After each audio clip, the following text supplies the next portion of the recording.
una sa lahat,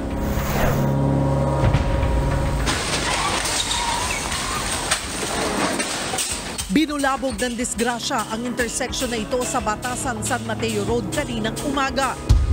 Inararo ng 18-wheeler ang 4 na sasakyan at 3 motorsiklo.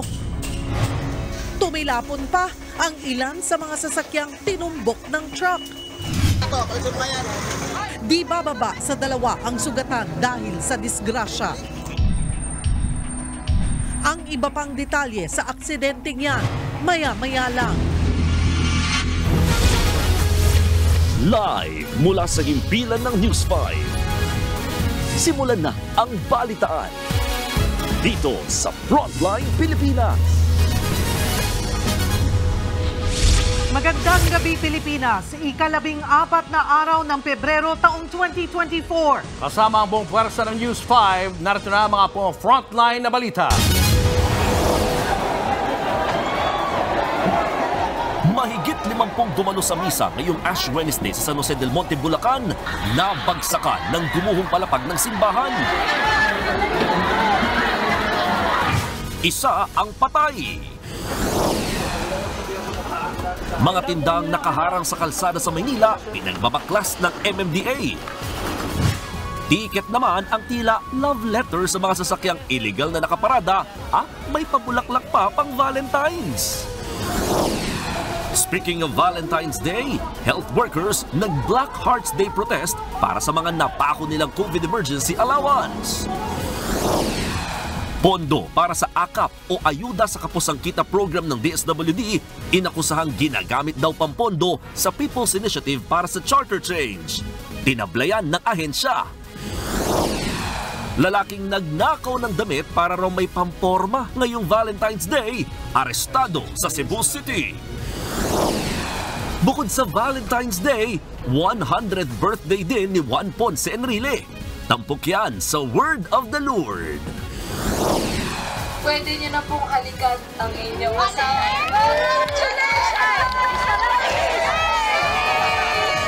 Daan-daang couple sa iba't ibang lugar hanggang sa mga kulungan, sabay-sabay ikinasal. Habang sa abroad naman, may isang museum para sa mga broken-hearted. 7 sasakyan ang inararo ng isang trailer truck sa Batasan San Mateo Road sa Quezon City.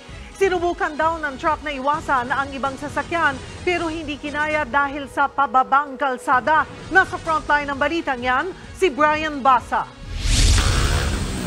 Dumaraan lang ang ilang sasakyan sa intersection na ito sa Batasan San Mateo Road sa Quezon City bandang alas 10 ng umaga nang biglang inararo ng isang 18-wheeler ang ilang sasakyan. Kabilang sa nasa pulang truck ang isang utility van at isang kotse. Tumilapon pa sa kabilang bahagi ng kalsada ang utility van sa lakas ng pagbangga. Nadamay rin ang isang elf truck, isang SUV at 3 motorsiklo. Sa kabuuan, 7 sasakyan ang nadamay sa disgrasya. Sa tindi ng karambola, wasak na yung kanang pinto ng trailer truck na ito. Makikita nyo rin dito sa harap yung ilaw, basag na. Pati yung bumper, nakalaylay na rin. Ito ang kinahinata ng trailer truck matapos maaksidente dito sa Batasan San Mateo Road. Kitang-kita ang matinding pinsala sa iba pang sasakyang sangkot sa karambola. Ang ilan sa mga ito, nagkayupi-yupi na. Ang motor namang ito, wasak na wasak rin matapos ang aksidente. Kwento ng may-ari nitong si Sarvin, susunduin dapat niya ang kanyang kasintahang palabas ng trabaho para i-celebrate ang Valentine's Day. Pero ang kanilang date, nauwi sa paghihintay sa presinto. Tumilapon ako kanina tapos nakikita ko yung langit. Feeling ko na lang mamatay na ako eh. Nakakalungkot lang talaga kasi Valentine's Day tapos ito yung nangyari. Hindi makapaniwala si Sarvin na galos lang sa kaliwang paa ang natamo niya. Pero may isang sinugod sa ospital dahil hindi raw umuno makalakad. Wala namang napaulat na nasawi sa nangyari. Tumanggi munang magpa-interview sa harap ng kamera ang mga pulis. Pero sa paunang pagsisiyasat, lumalabas na nawala ng preno ang truck at sinubukan itong umiwas sa iba pang sasakyan. Pero dahil pababa ang daan ay hindi na ito napigilan ng driver at tuluyang bumulusok. Tumanggi namang magbigay ng pahayag ang driver ng 18-wheeler. Pero nangako ang may-ari ng truck na sasagutin ng gasto sa pagpapaayos sa mga tinamaang sasakyan. Nagbabalita mula sa Frontline, Brian Basa, News 5. Arestado isang lalaking nagnakaw ng 70,000 pisong halaga ng car scanner sa isang mekaniko sa Taytay, Rizal. Ang suspect ilang beses na rin nahuli dahil sa pagnanakaw. Nasa frontline na balitang yan si Ian Suyu. Sa kuhang ito ng CCTV noong nakaraang linggo, kitang lumabas mula sa isang bahay ang lalaking ito sa Barangay San Juan, Taytay, Rizal. Bitbit niya ang isang bag habang naglalakad. Ang kaso, hindi pala residente doon ang lalaki, kundi isang magnanakaw. Tinangay nito ang isang car scanner o gadget na ginagamit para malaman kung may sira ang isang kotse. Pag-aari ito ng isang mekaniko. Dumaan po sa ceiling itong ating suspect at casual na lumabas dun sa pintuan at umiwas dun sa mga nakatambay. Umaga na po nang na-discover ng may-ari na may nawawala sa kanyang gamit. Dahil sa kuha ng CCTV, namukhaan at natunto ng 35 anyos na suspect sa katabing barangay. Positibo rin kinilala ng biktima ang suspect. Yung mga taong bayan na mismo ang tumulong na mag-identify sa kanya kung saan humingi ng tulong sa pulis natin.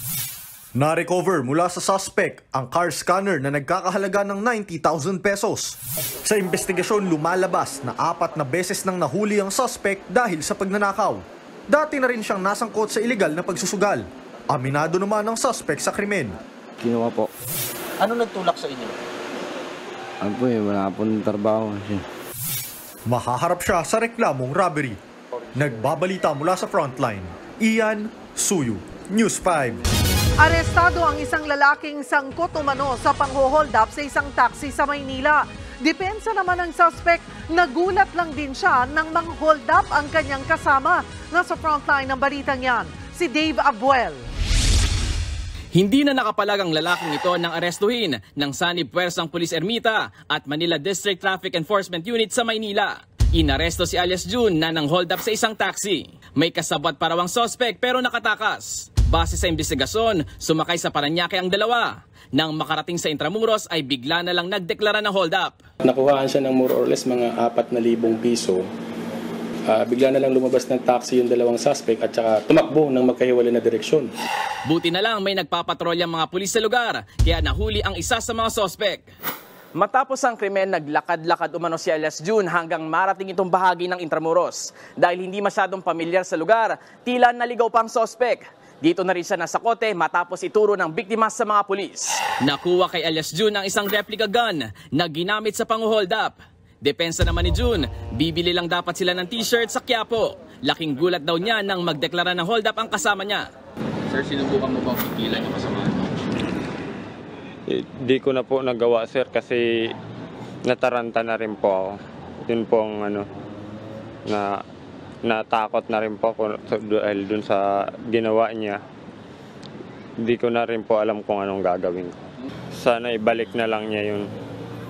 Kasi ako yung nagdudusa sa ginawa niyang hindi ko naman kasalanan.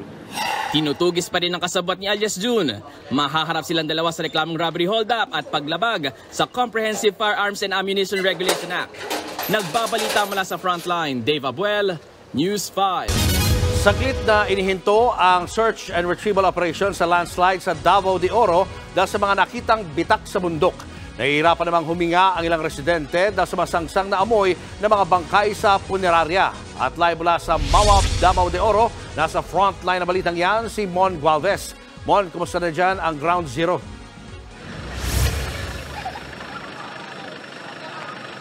Julius, kanina umaga lang uli nagpatuloy yung ginagawang search and retrieval operations sa Ground Zero kung saan nangyari nga yung malawakan landslide.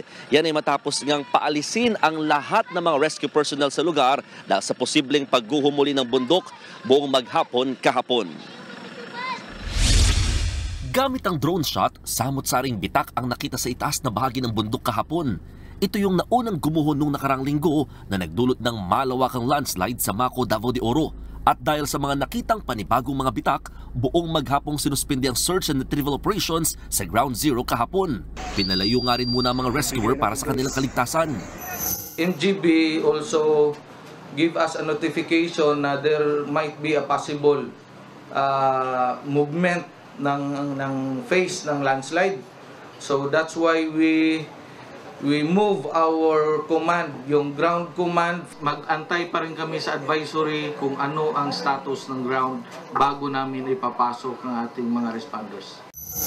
Kaninang umaga, muling nagpatuloy ang paghahanap. Gumagamit kami ng thermal scanner. Ang Philippine Army gumagamit na rin ng thermal scanner at iba't ibang power tools, pati na ng snake eye camera na mula pa sa Maynila na kaya raw makita ang sitwasyon sa loob ng guho mula sa maliliit nitong butas. Napapadali yung trabaho namin at saka nagiging maiksi yung oras na nagagamit namin sa mga equipment natin dahil dito mas madali natin na-approach yung mga kababayan natin na natrap. Nananatili pa rin sa 71 patay sa landslide, 32 naman na sugatan habang 47 pa rin ang nawawala. Lahat ng mga nakukuhang bangkay dinidiretso sa punerarya sa bayan ng Mawab. Ang problema, ilang residente ang nahihirapan na raw makahinga at hindi halos makatulog dahil sa masangsang na amoy mula sa mga pinoprosesong labi. Masakit sa lalamunan, tapos sakit sa mata, ganun din. Ang baho naman sa formalin. Sana madalian na lang nila pagproseso ng namatay daan sa ilahan sa punerarya. Problema kasi rito ang 17 bangkay na hindi pa rin makilala at nananatili sa punerarya. Bagay na tututukan naman daw ng pamahalaan. I-refer ko sa Incident Command Post na parang pagpaalam na ipalibing ko na lang. Total may tagging naman yung NBI. Yung pagpalibing namin, sir, talagang individual, hindi yung mass grave. Para bigyan naman natin sila ng kunting dignidad. Kanina, nauna ng binasbasan at inilibing ang 9 na mga nasawi. Kasunod nito, unti-unti na ring pinapatag ang lupa sa Barangay Elizalde na sakop pa rin ng bayan ng Mako. Dito pansamantalang ililipat ang mga pinalikas na residente mula sa tinutuluyan nila ngayong mga eskwelahan. Tatayuan muna ng mga tent ang lugar habang hinihintay ang rekomendasyon ng Mines and Geosciences Bureau para sa gagawing relocation site. It's the DepEd policy na ordinarily 15 days lang talaga ang maximum for them to stay in the school facilities para mag-serve as evacuation centers. Para din dahan-dahan may normalcy na rin sa buhay nila na wala na sila doon sa school. Tsaka kailangan dito pa rin sila kasi delikado pa yung lugar nila.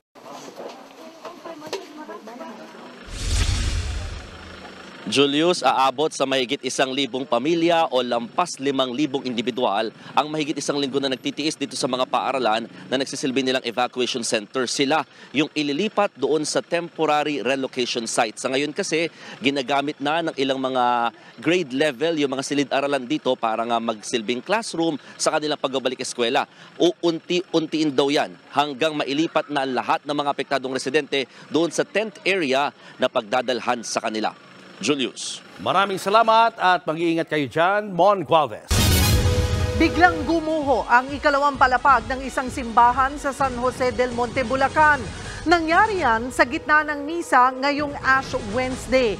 Patay ang isang lola habang mahigit 50 ang sugatan. At live mula sa San Jose del Monte, Bulacan, nasa frontline ng balitang yan, si Gio Robles. Gio.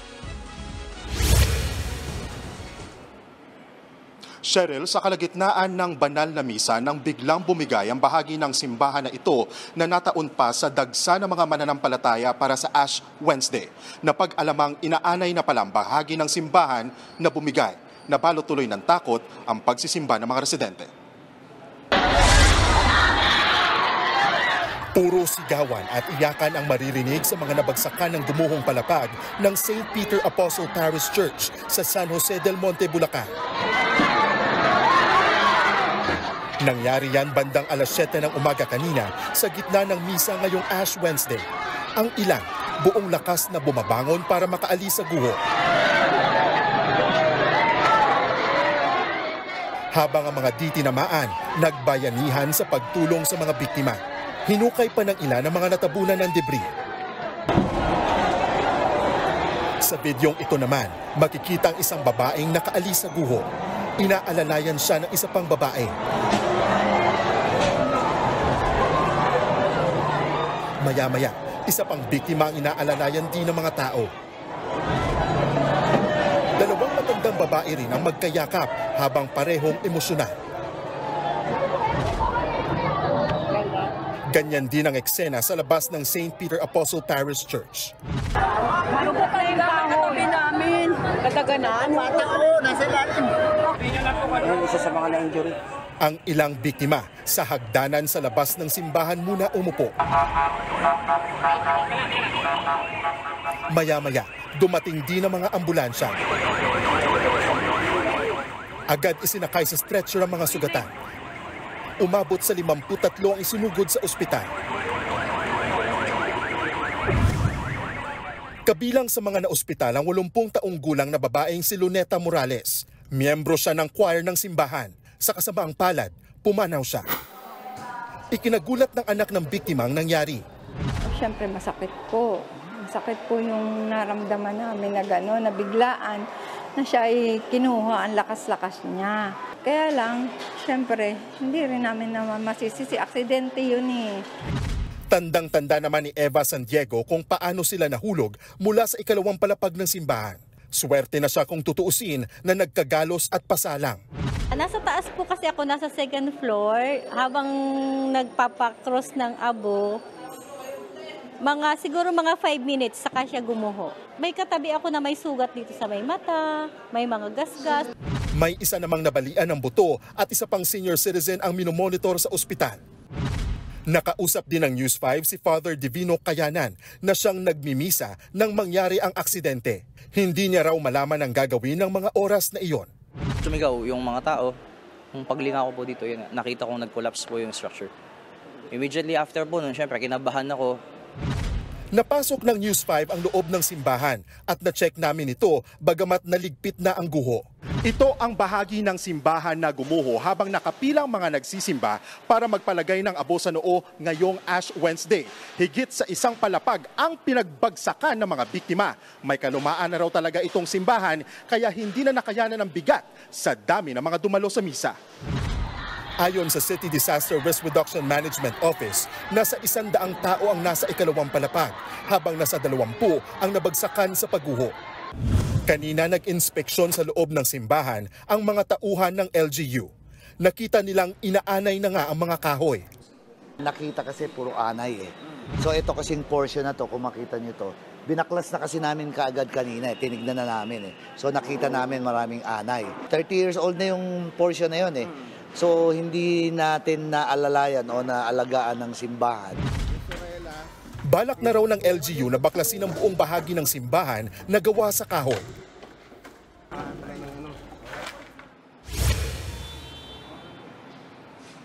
Cheryl, pansamantalang isasara ang simbahan kaya bawal muna ang pagdaraos ng misa habang patuloy na iniimbestigahan ang nangyari. Isa sa ilalim rin sa pagsusuri ang buong estruktura kabilang ang ibang lumang simbahan sa lungsod bilang paghahanda na nga rin sa nalalapit na mahal na araw. Samantala, inako naman ng LGU ang gastos sa pagpapagamot ng mga biktima at bibigyan sila ng cash assistance. Cheryl, balik sa iyo. Maraming salamat, Gio Robles.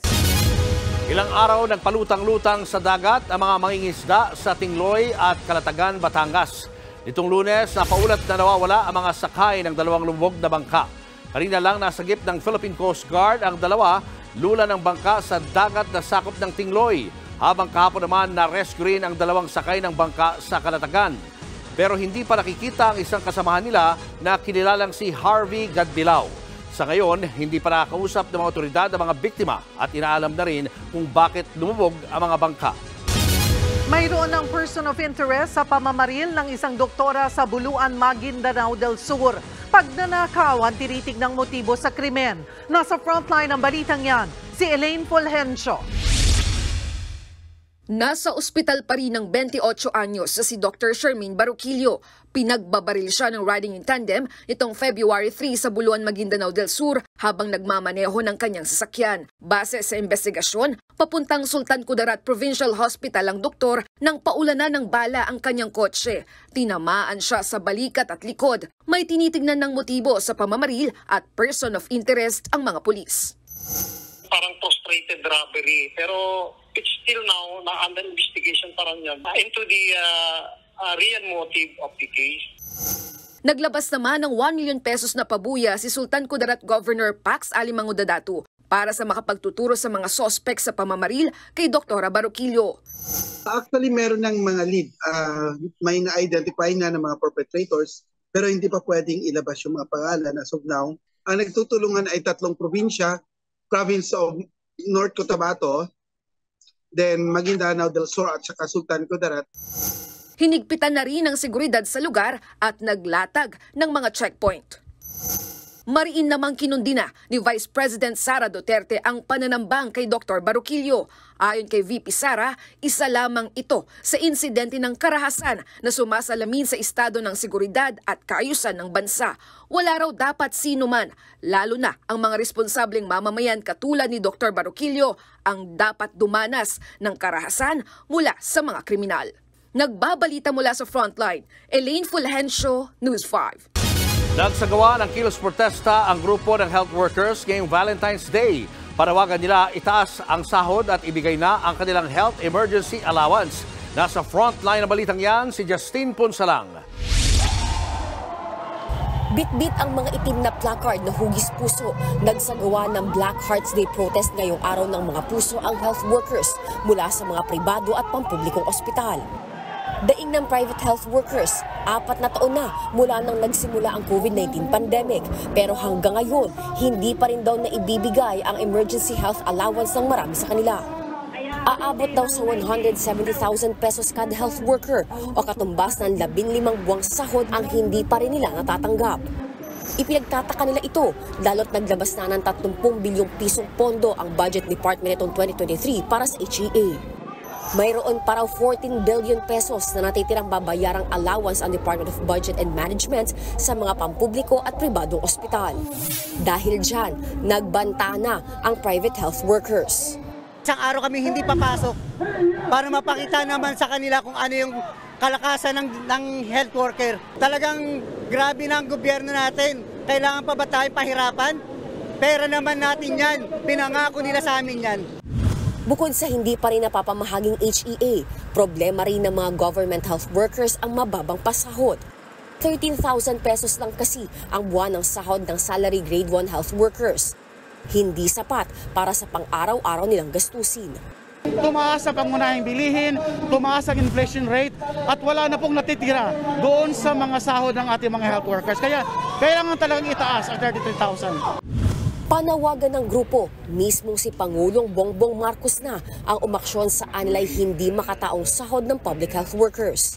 Napapanahon na rin daw na tapusin na ang kontraktualisasyon sa mga pampublikong ospital.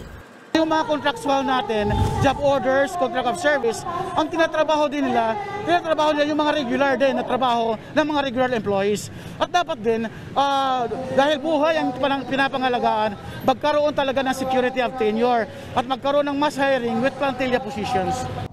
Wala pang pahayag ang Department of Health sa hinaing ng mga health workers. Nagbabalita mula sa Frontline, Justine Ponsalang, News 5. Libo-libong deboto ang nakiisa sa paggunita ng Ash Wednesday sa Baclaran Church sa Parañaque. May paalala naman ng Simbahang Katolika ngayong nasabay ang simula ng pag-aayuno sa Valentine's Day. Nasa frontline ng balitang yan, si JC Cosico. Maghapong walang patid ang dating ng mga deboto sa Baclaran Church sa Parañaque City. Bukod sa Baclaran Day, Ash Wednesday din ngayong araw na hudyat na pagsisimula ng Kwaresma o Lenten season ng mga Katoliko, ang panahon na pag-aayuno. Napuno ng mga magsisimba ang loob ng Baclaran Church. May pwesto rin sa harap at gilid ng simbahan kung saan pwedeng magpalagay ng abo sa noo. Hiwalay ang pila para sa mga senior citizens, buntis at persons with disability. Ang 94 years old na si Liza, kahit hirap maglakad, pinilit magpunta sa Baclaran para makasimba at makapagpapahid ng abo. Talagang yan ang nakagawang ko na yun eh. Bata pa ako, talagang gano'n ang ginagawa ko. At dahil nataong Valentine's Day din ngayong araw, may ilang mag-asawa at magkasintahang pinili munang magsimba bago ipagdiwang ang araw ng mga puso. Gaya na lang ng 2 months na magkarelasyon na sina Renalyn at Charles. Bit-bit pa nga ni Renalyn ang pa-Valentine's gift sa kanya ni Charles. Magsimba tapos kakain. Para ano po sa na center po yung relasyon namin kay God. Anong feeling mo na may ganyan? Masaya naman po. Kinikilig ka? Medyo. Sa gitna nito, sabi ng Simbahang Katolika, okay lang magdiwang ng Valentine's Day. Pero huwag kalimutang panahon rin ito para sa pagdinilay-nilay. It's what I call a happy coincidence ba? Na Marahil yung pagdiriwang natin ng Araw ng Mga Puso ay dapat iugat natin doon sa pagdiriwang ng tunay na kahulugan ng pagmamahal na ipinakita ng Diyos sa pamamagitan ni Jesus. Yung mga relasyon natin. Hindi rin daw dapat kalimutan ng pag-aayuno. Kabilang dyan ang nakasanayang pag-iwas sa pagkain ng karne o pagkain ng marami. When we detach ourselves from yung abundance of food, parang pinapaalala natin sa ating mga sarili na makapag-focus tayo doon sa mas mahalagang bagay at yun yung relasyon natin sa Diyos. Pwede rin daw tayong mag-ayuno sa mga bagay na hindi naman nakakatulong o kapaki-pakinabang sa ating mga buhay. Pag-aayuno sa kasalanan, pag-aayuno sa fake news, pag-aayuno sa maling pananiwala para magkaroon ng puwang ang katotohanan sa ating buhay.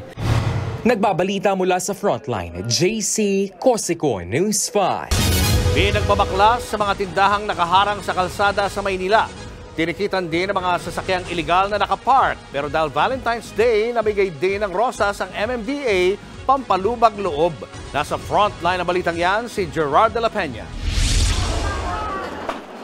Tinanggal ang mga bubong na lona, pati mga lamesang lalagyan ng paninda. Hindi rin nakaligtas ang ibang gamit na nakakalat sa bangketa. 5 tindahan ang nasampulan sa clearing operation ng Metro Manila Development Authority o MMDA sa Barangay 662 sa Maynila. Ang mga may-ari ng mga binaklas na gamit sa bangketa, walang nagawa. Hihingi na rin po kami ng pamalit sa inyo.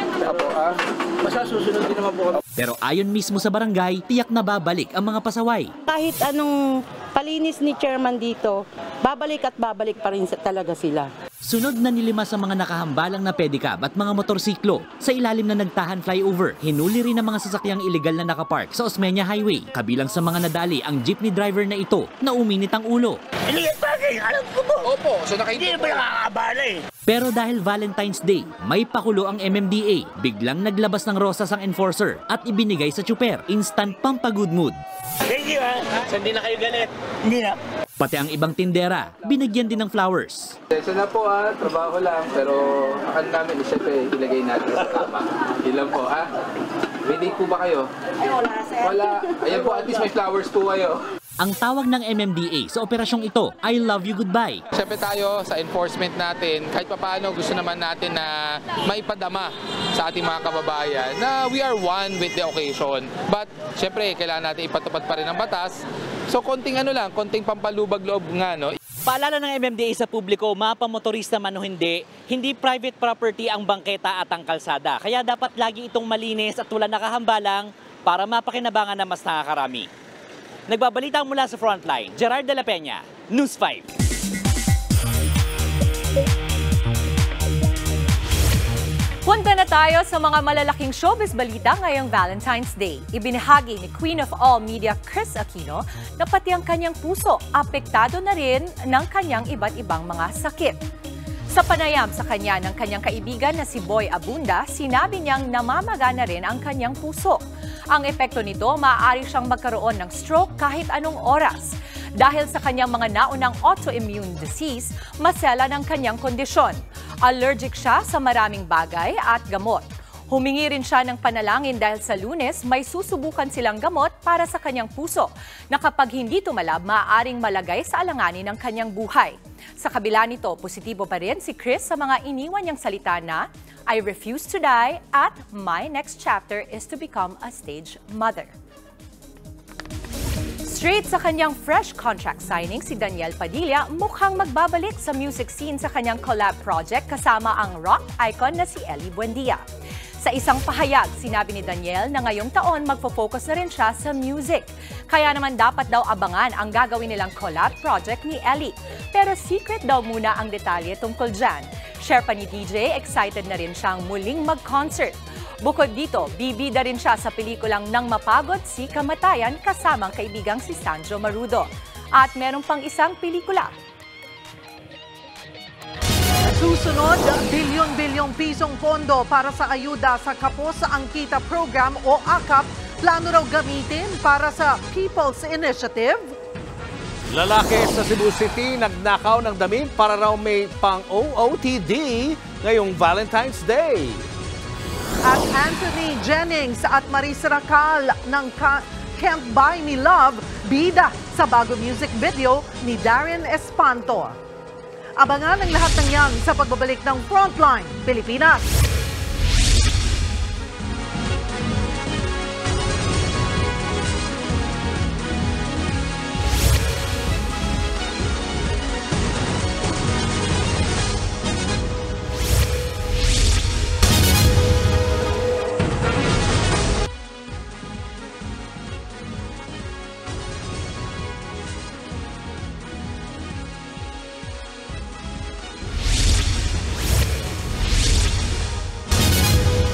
Binabalak daw ipanggastos para sa People's Initiative ang pondo ng isang programa ng DSWD.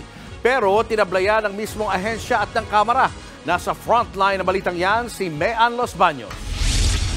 All soft project requests will pass. Sa pamamagitan ng isang text message, nalaman daw ni Senator Amy Marcos na mayroon palang programa ang DSWD na AKAP o Ayuda sa Kapos ang Kita program.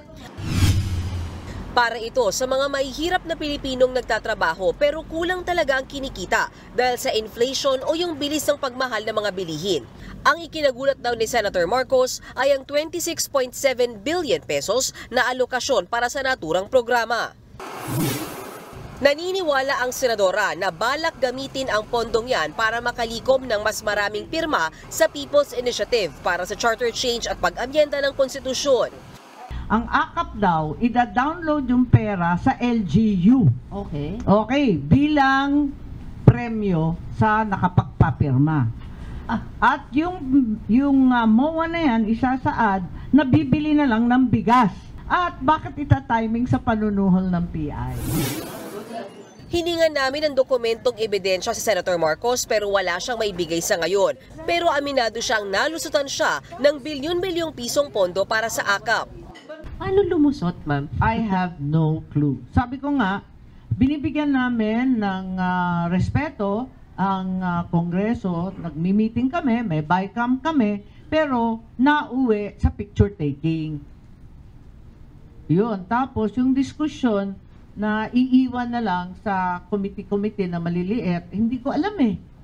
Nagugulat na lang kami kung bakit lumalabas yan. Pag na-imprenta na, yung GAA 2024, ayun, nagkakagulatan na. Mismo yung committee mo, yung committee ko, yung COMELEC, yung DSWD, nalulusutan. Pero sa kopya ng 2024 General Appropriations Act, malinaw namang nakasaad ang 26.7 billion pesos na pondo para sa AKAP program. At ang dokumentong yan, pirmado mismo ni Senator Amy Marcos. Pati si House Senior Deputy Speaker Dong Gonzales Jr. ipinakita ang Bicameral Committee Report na pirmado nga ng senadora. Na Senator Amy, ito po, nakabilog yung pangalan niya, na pumirma po siya sa Bicam report. Sada po, tinignan niya to, this 26.7 billion. Hindi naman daw yan matandaan ng senadora. Sure ka? Yes, ma'am. Lahat naman kami nagsasign eh. Hindi, lahat kami nagsasign talaga. Alamin ko yan. Alam mo ang problema, electronic signature kami lahat. Ayon kay DSWD Secretary Rex Gatchalian, ang Kongreso ang naglagay ng pondo para sa AKAP program at wala ito sa original na budget request ng ahensya para sa 2024. Pero handa naman daw silang ipatupad ang programa. Nanindigan din ng kalihim na hindi ginagamit sa People's Initiative ang pondo ng kanilang mga programa. Katunayan, hindi pa nga raw nagagalaw ang AKAP funds. Wala pa tayong guidelines. Ni isang kusing ng pondo na yan hindi pa nagagamit. Not a single centavo has been used kasi we are still crafting the guidelines. Hindi papayag ang DSWD na gamitin ito sa para kahit na anumang interest ng kahit sino man, whether it's political or personal interest. Desidido naman si Senadora Marcos na magpatawag ng hiwalay na pagdinig kaugnay sa programang AKAP ng DSWD. Ipatatawag din daw niya si DSWD Secretary Gatchalian sa susunod na pagdinig ng kanyang komite kaugnay sa umano'y suhulan para sa People's Initiative para ang kalihim daw mismo ang magpaliwanag sa naturang programa. Bukas naman daw si Gatchalian na dumalo sa mga pagdinig ng Senado. Nagbabalita mula sa Frontline, Mean Los Baños, News 5. Mahal ang magmahal, kaya kung ikaw ang papipiliin ngayong Valentine's Day, alin ang mas gusto mong matanggap? Bigas o bulaklak? Pareho naman daw mahal yan. Nasa frontline ng balitang yan, si Shaila Francisco. Maging praktikal, bigas at huwag bulaklak ang ipangregalo sa inyong mga minamahal. Mungkahi yan ang Department of Agriculture kahapon. Huwag na yung flowers kasi hindi makain yon. Matinik pati. Kasi ang rusas ay matinik pero matamis ang bigas. Ang ilang nakausap ng News 5, tumaas ang kilay sa pahayag ng DA na bigas na lang ang pang-Valentine's gift. Hindi afford magbigay ng bigas, sa mahal ng bigas ngayon. Talagang concern sila sa yan, sa bigas, no? Dapat pababain na lang, abot kaya. Habang ang ilan, wala raw problema riyan.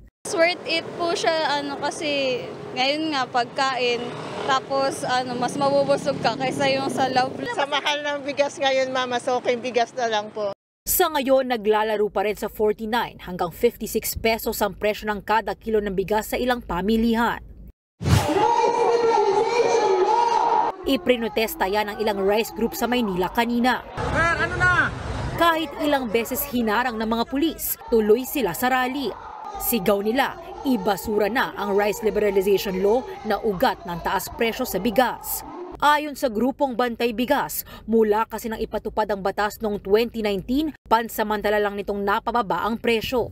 Kailanman ay hindi bababa ang presyo ng bigas dahil dun sa nakatali na ang presyo ng bigas sa world market. Kahit meron tayong ani, yung ani na yan ay hawak naman ng mga pribado. Bukod sa consumers, hirap na rin daw ang mga magsasaka. Eksaktong 5 taon ngayon mula lang maisabatas ang rice liberalization law kung saan wala ng limit sa pag-aangkat ng bigas. Pero kapalit niyan, lahat ng taripa mula sa imported rice mapupunta bilang tulong sa magsasaka. Pero ayon sa mga rice groups, hindi rin naging epektibo yan at hindi naging sapat para sa mga rice farmers. Dahil sa rice tarification o liberalization law, nasa 10 bilyong piso ang inilalaang pondo mula sa taripa o buwis. Para ito sa pagbili ng makinarya, binhi at patraining sa mga magsasaka. Ang sobrang pondo, iaabot bilang cash aid. Giit ng Bantay Bigas, di lahat ng magsasaka naaambunan yan. Pero para sa Samahang Industriya na Agrikultura o SINAG, di ang batas ang problema sa taas presyo at kapos na tulong sa mga nagtatanim. Ang posibleng issue raw ay nasa pagpapatupad ng batas na pwede namang plansyahin. Kasi pag tinanggal mo, what would happen? So wala na makukuha ang pera ang rice sector. Kung walang RTN, nagkaroon ba tayo ng mga maraming machineries, nakakabigay ba ng mga binhi sa farmers? Wala pang sagot ang DA kaugnay nito. Nagbabalita mula sa Frontline, Shaila Francisco, News 5. Pinakakasuhan na ng Department of Justice ang may-ari ng barkong lumubog sa Oriental Mindoro na nagdulot ng matinding oil spill noong 2023. Kasama sa mga kakasuhan ang mga opisyal ng RDC Real Marine Services na may-ari ng MT Princess Empress. Bukod sa kumpanya, dawit din ang 19 na miyembro ng Philippine Coast Guard at 2 kawani ng Maritime Industry Authority. Multiple counts ng falsification by private individual, multiple use of falsified documents, at multiple counts of falsification of public or official documents ang nirekomenda ng DOJ na maisampa. Yan ay matapos makitaan ng irregularidad sa ilang dokumento ng RDC. Kabilang dito ang Certificate of Public Convenience ng MT Princess Empress, at nagsumiti rin daw ng Peking Construction Certificate at Affidavit of Ownership ang kumpanya. Kinatuwa naman ni Paula Mayor Jennifer Cruz ang desisyon ng DOJ. Siyempre rin ang desisyon ngayong mag-iisang taon na rin mula nang mangyari ang oil spill.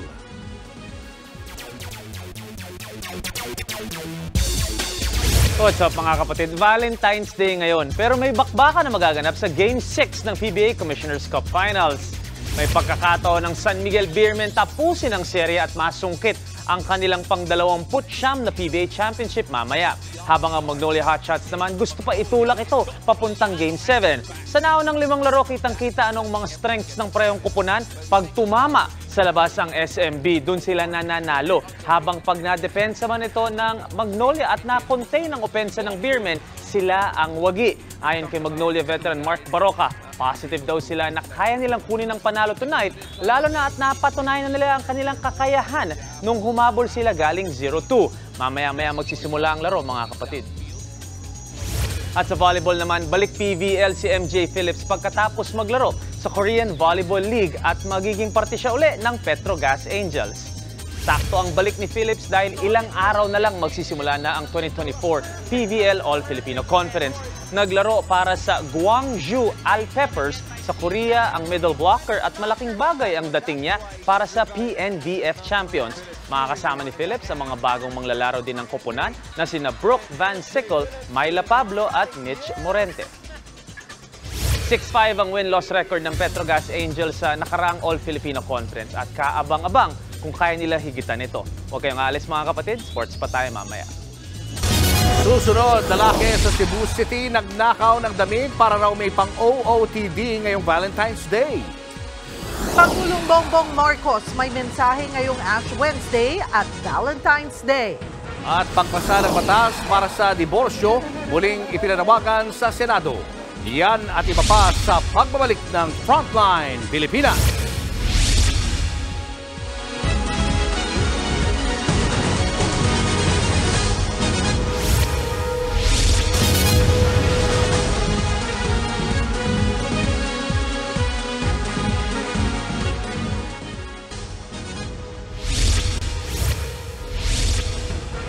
Hindi pinalagpas ng Department of Foreign Affairs ang mga pahayag ng Chinese Consul General ukol sa issue sa West Philippine Sea. Tinawag kasi ng opisyal ng China na iligal at baliwala ang 2016 arbitral ruling na pabor sa Pilipinas. Nasa frontline ng balitang yan, si Marian Enriquez. Honorable Chang Chen. Maanghangang naging pahayag ni Chinese Consul General Zhang Zhen sa isyu ng agawan ng teritoryo sa pagitan ng Pilipinas at China. Sa press briefing sa Iloilo City nitong February 8, minaliit ni Zhang ang 2016 arbitral ruling na Pilipinas ang may karapatan sa West Philippine Sea at hindi ang China. I can tell you very clearly, the award or arbitration you mentioned, it is illegal, null and void. China has never and will never accept it. Base sa desisyon ng Permanent Court of Arbitration sa The Hague, Netherlands, walang legal na basehan ang claim ng China sa pinag-aagawang teritoryo. Pasok din sa 200 nautical miles na Exclusive Economic Zone o EEZ ng Pilipinas ang inaangking lugar ng China. Pero gaya ng mga naunang pahayag ng China, sabi ni Zhang na hindi raw nila kinikilala ang desisyong ito, lalo't may basehan nila ang kanilang claim. I want to stress is China's rights and interests and the territorial integrity over the South China Sea. They are deeply grounded in the historical facts and the legal facts and also in the international law. Tinuligsa ng Department of Foreign Affairs ang anilay misrepresentation sa batas at katotohanan na ginagawa ng China. Giit pa ng DFA, hindi rin daw titigil ang Pilipinas sa pagpapaalala sa China na sumunod sa obligasyon nito bilang miyembro rin ng United Nations Convention of the Law of the Sea. Dapat ding irespeto ng China ang arbitral award na nagpapatibay sa soberanya ng Pilipinas sa pinagtatalunang rehiyon. Hinihingan pa namin ng pahayag ang Chinese Embassy sa Maynila ukol dito pero wala pa silang tugon. Ang Armed Forces of the Philippines naman, hindi direktang sinagot ang banat ng Chinese Consul General. Pero nakahanda silang tuparin ang kanilang mandato na ipagtanggol at protektahan ang Pilipinas sa anumang banta. Our mandate is to protect the people and secure the state at all costs po, to protect the sovereignty of our territory. No? In terms of that ruling and how certain states react to that, we leave it po to our partner agencies. Nagbabalita mula sa Frontline, Marian Enriquez, News 5. Nagpasalamat si Pangulong Bongbong Marcos sa tulong ng Amerika para sa mga biktima ng kalamidad sa Mindanao. Sinabi yan ng Pangulo sa courtesy call ni U.S. Ambassador to the Philippines, Mary Kay Carlson, sa Malacanang kahapon. Kabilang sa tulong ng Amerika ang dalawang C-130 na naghahatid ng relief supply. May pinabot din na $1.25 million na emergency support ng Amerika. Nitong weekend na mangyari ang landslide sa Baco, Davao de Oro kung saan 71 na ang nasawi. Samantala, binigyang diin ni PBBM ang halaga ng EDCA sites para mas madaling makatulong ang Amerika sa panahon ng kalamidad. Nagpaabot din ng pagbati si Pangulong Bongbong Marcos sa publiko ngayong araw ng mga puso. Sa kanyang social media pages, nagpost ng larawan ng Pangulo kasama si First Lady Liza Araneta Marcos. May pagbati yan ng Happy Hearts Day. Sa isa pang post, hinikayat ang Pangulo ang mga Pilipino na mag-reflect o magnilay-nilay at muling buhayin ang pananampalataya ngayong Ash Wednesday.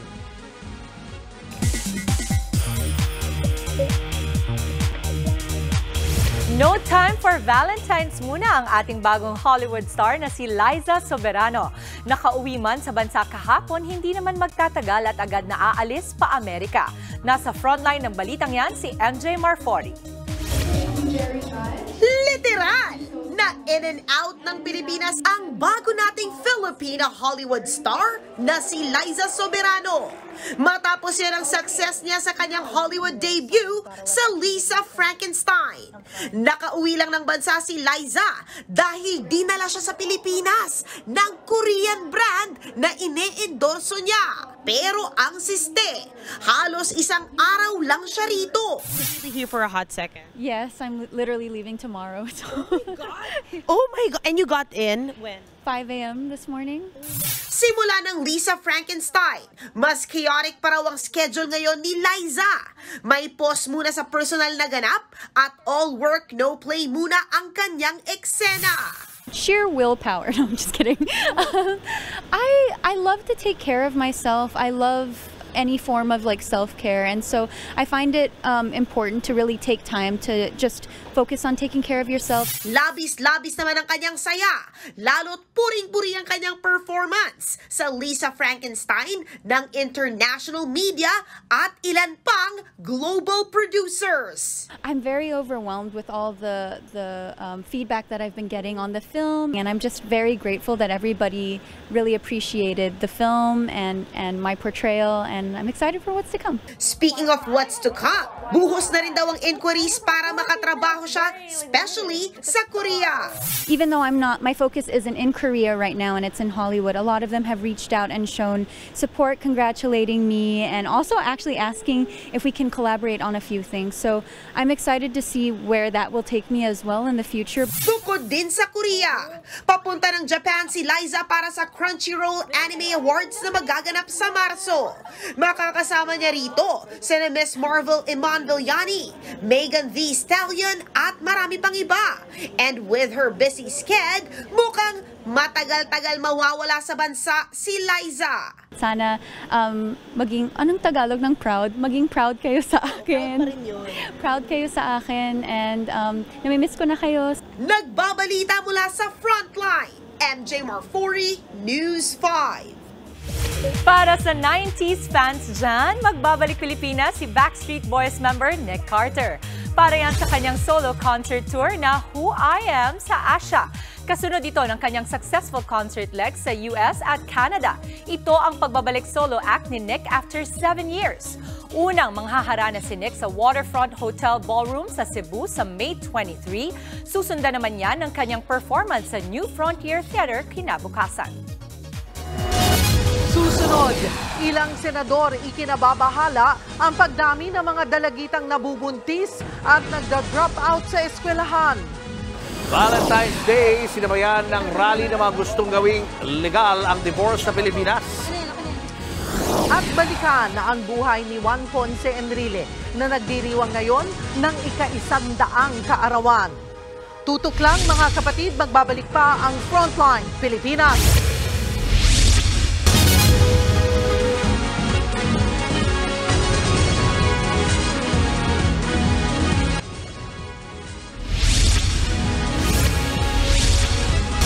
Ikinababahala ng ilang senador ang pagdami ng mga babaeng menor de edad na nagda-drop out sa mga paaralan matapos mabuntis. Ang solusyon ng DepEd dyan, palakasin ang sex education sa mga paaralan. Nasa frontline na balitang yan si Camille Samonte. Grade 10 na dapat ngayong school year ang 16 na taong gulang na si Princess. Hindi niya tunay na pangalan. Pero nahinto siya sa pag-aaral nang malaman niyang buntis siya. Hindi raw maiwasan ni Princess na ikumpara ang sarili sa mga dating kaklase. Habang siya, naghahanda na maging nanay dahil manganganak na siya sa susunod na buwan. Nahiya lang ako na maaga ako nabuntis. Tapos sila nakatapos. Gustuhin niya mang magpatuloy sa pag-aaral. Hindi na raw nila kaya dahil sa hirap ng buhay.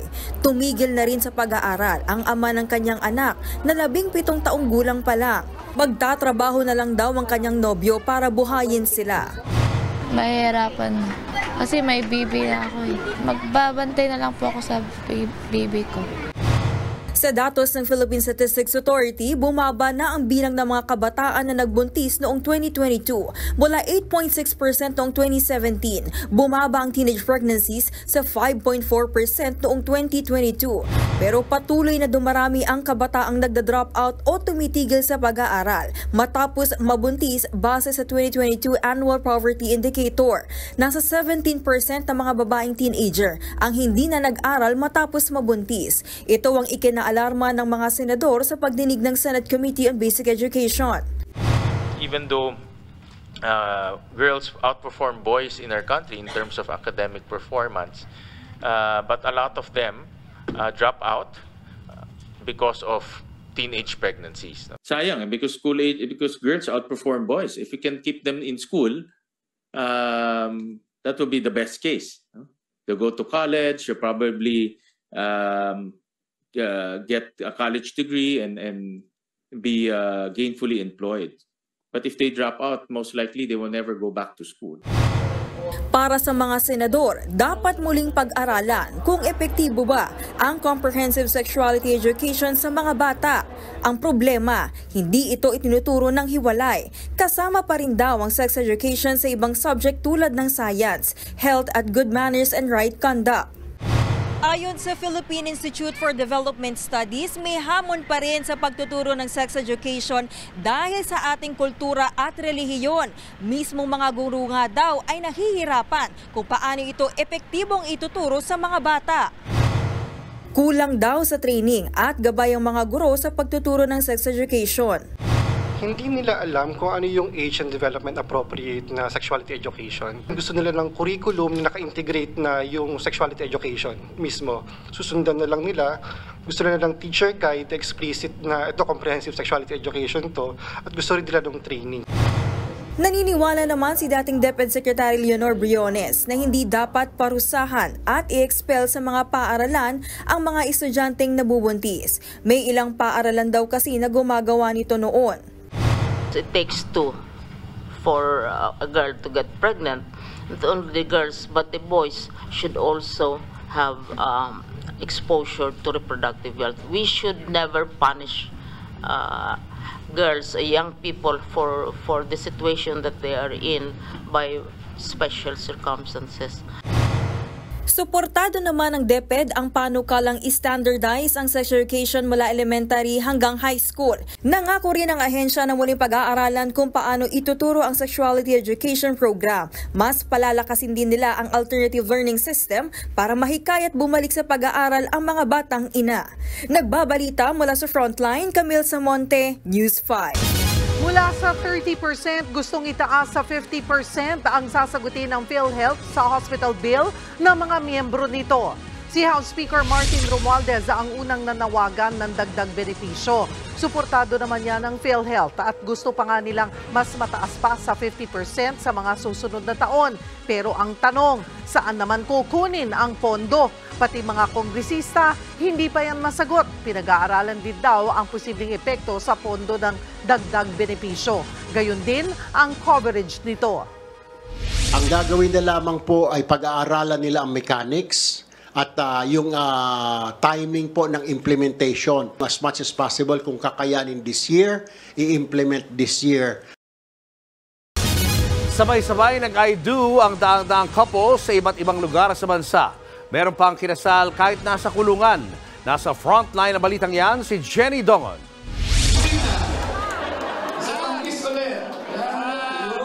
Napuno ng ngiti at kilig ang sabay-sabay na pag-iisang dibdib ng 90 mag-partner ngayong araw ng mga puso dito sa Valenzuela. Ito ang araw na matagal na nilang hinintay. Katulad na lang ni Annalyn at Minandro.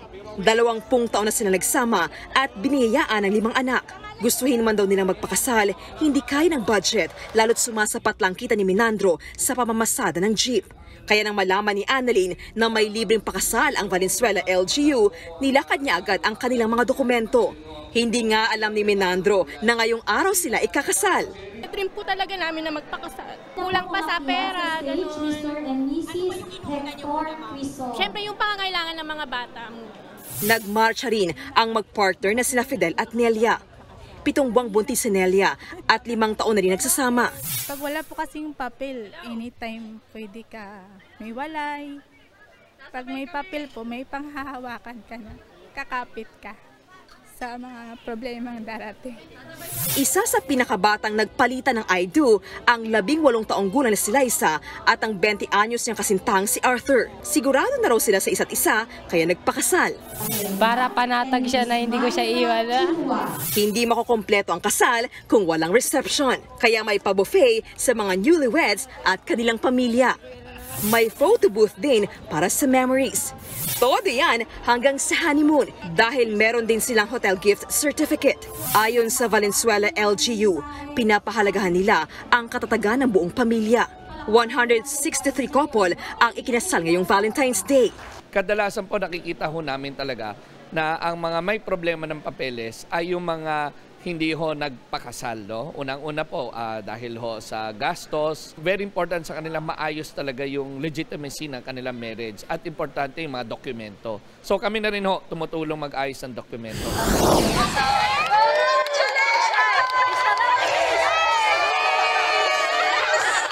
Sa higit 300 couple naman na ikinasal sa Gapan Nueva Ecija kahapon, isa sa mga lumutang ang pagmamahalan ni Lolo Bonifacio, 77 years old, at Lola Natividad, 76 years old.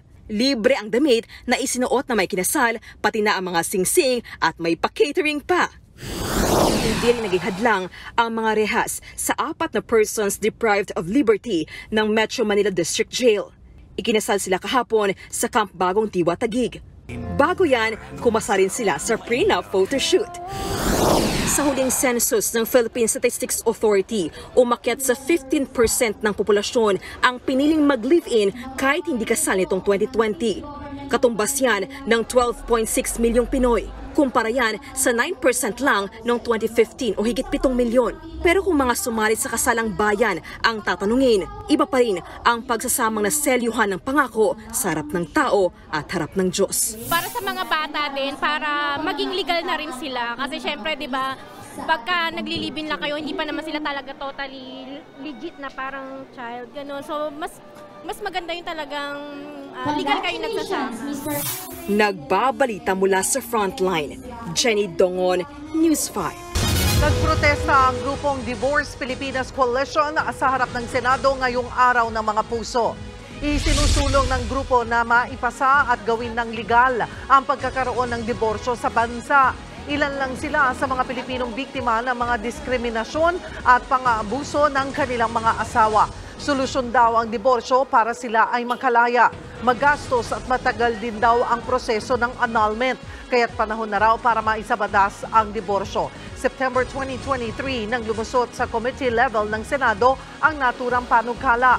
Ang divorce bill ay isinusulong ni Senator Riza Ontiveros at co-authored ni na Senators Raffy Tulfo, Robin Padilla, Pia Cayetano at Amy Marcos. Panahon na po na i-reinstitute ang diborsyo. Ang katotohanan ng kalayaan ay walang diskriminasyon. So dapat mayroong patas na batas para sa lahat. At kung walang divorce, ito ay nagiging harang para sa aming self-worth. Binigyang pagkilala naman ng Palasyo ng Malacanang ang pinakamatanda nating mambabatok na si Apo Wang-od. Sa isang programa sa Malacanang, personal na iginawad ni Pangulong Bongbong Marcos ang Presidential Medal of Merit kay Apo Wang-od. Sa kanyang talumpati, sinabi ni PBBM na karapat-dapat lang si Wang-od sa paggalang at paghanga para sa pangunguna niya sa pagbasag sa gender stereotypes. Anya, tunay na isang national treasure si Apo Wang-od. Binigyang din ng pagkilala ang ilang natatanging public servant. Present din sa ceremony si Presidential Legal Counsel Juan Ponce Enrile na nagdiriwang ngayon ang kanyang ika-100 kaarawan.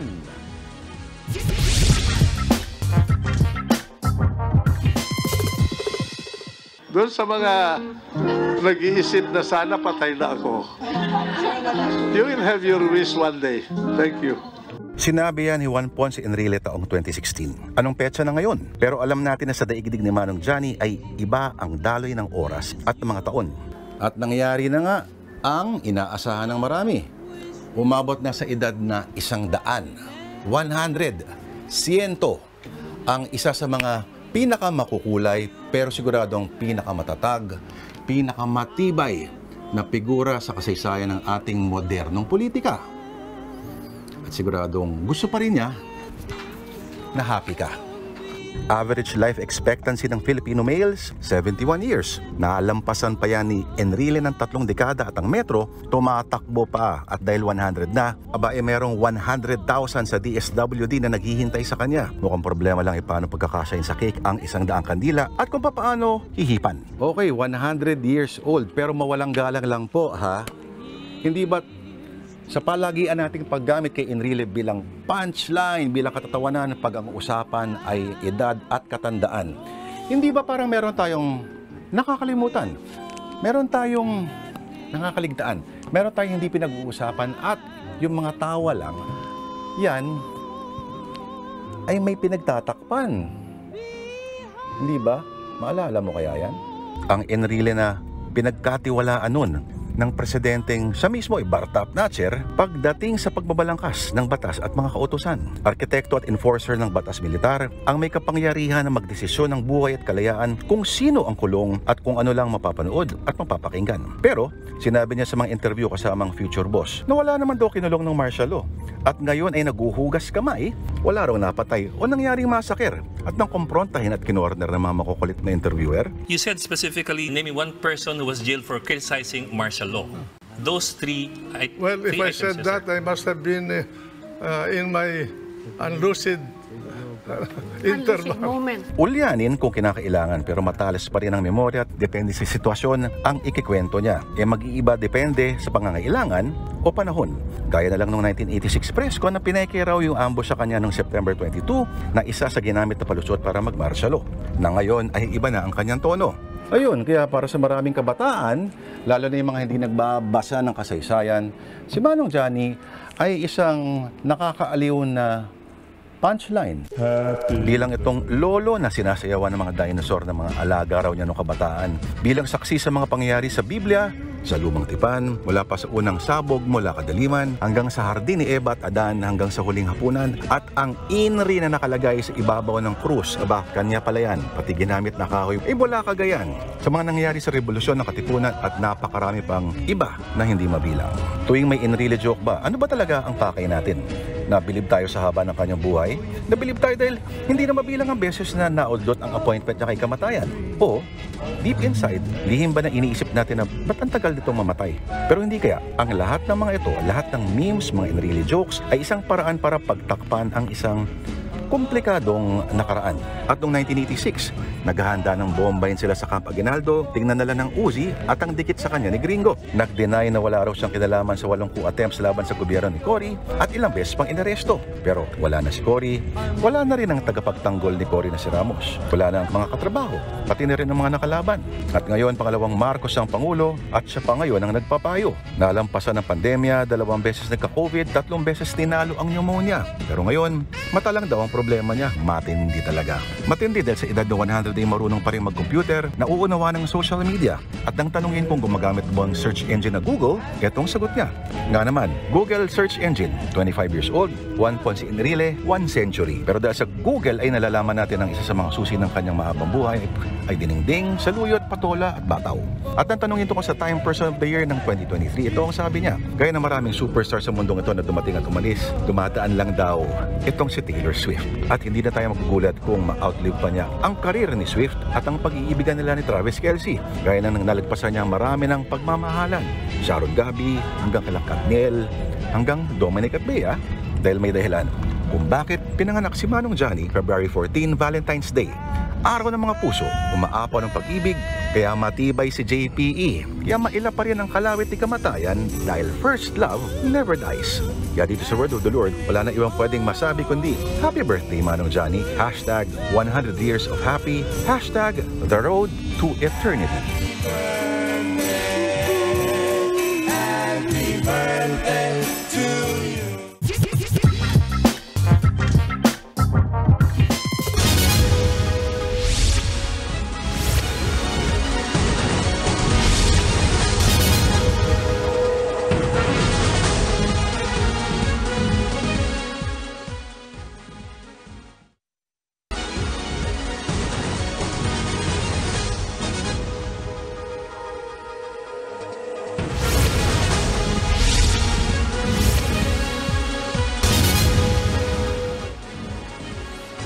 Narito pa rin po ang News 5 sa St. Peter Apostle Church dito po sa San Jose del Monte, Bulacan, at ang inyo pong nakikita ay ang ikalawang palapag ng simbahan na kung saan yung bahagi po nito ay bumagsak. Base po sa nakikita natin ngayon, meron itong mga suporta na sementadong biga, pero ang problema, yung mismong tabla ng mga sahig niya ang bumigay.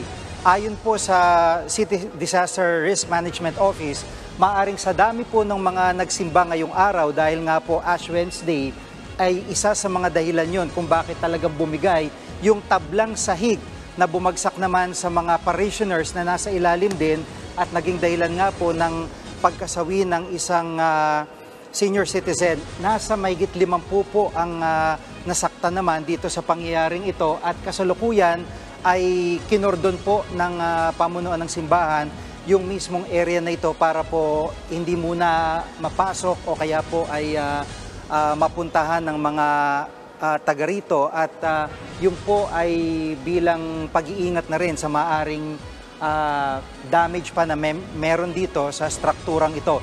Samantala, ito pong strukturang ito ay noon pang 1994 pinaplano ng i-rehabilitate. At aminado po ang pamunuan ng simbahan na marupok ang ilang parte ng kanilang simbahan, partikular ang ginamit nga po na sahig dito sa naturang area ng simbahan.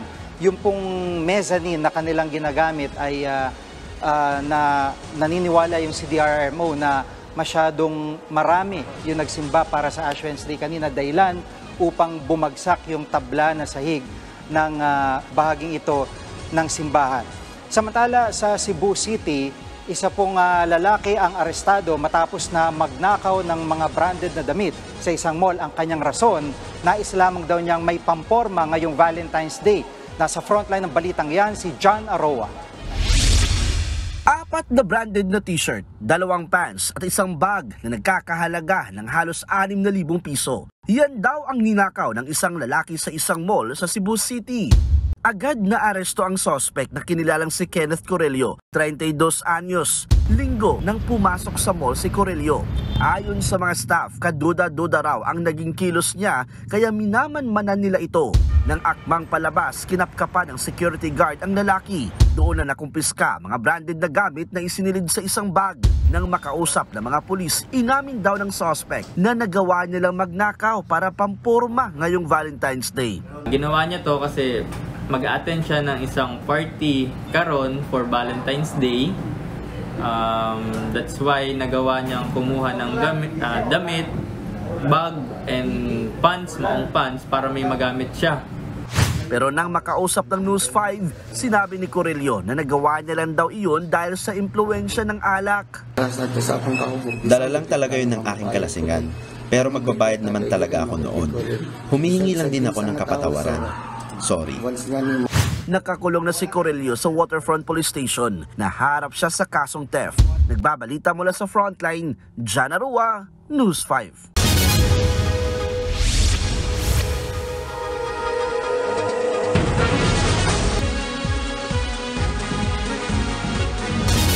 At yan po ang mga balita at impormasyong dapat niyong malaman sa araw na ito.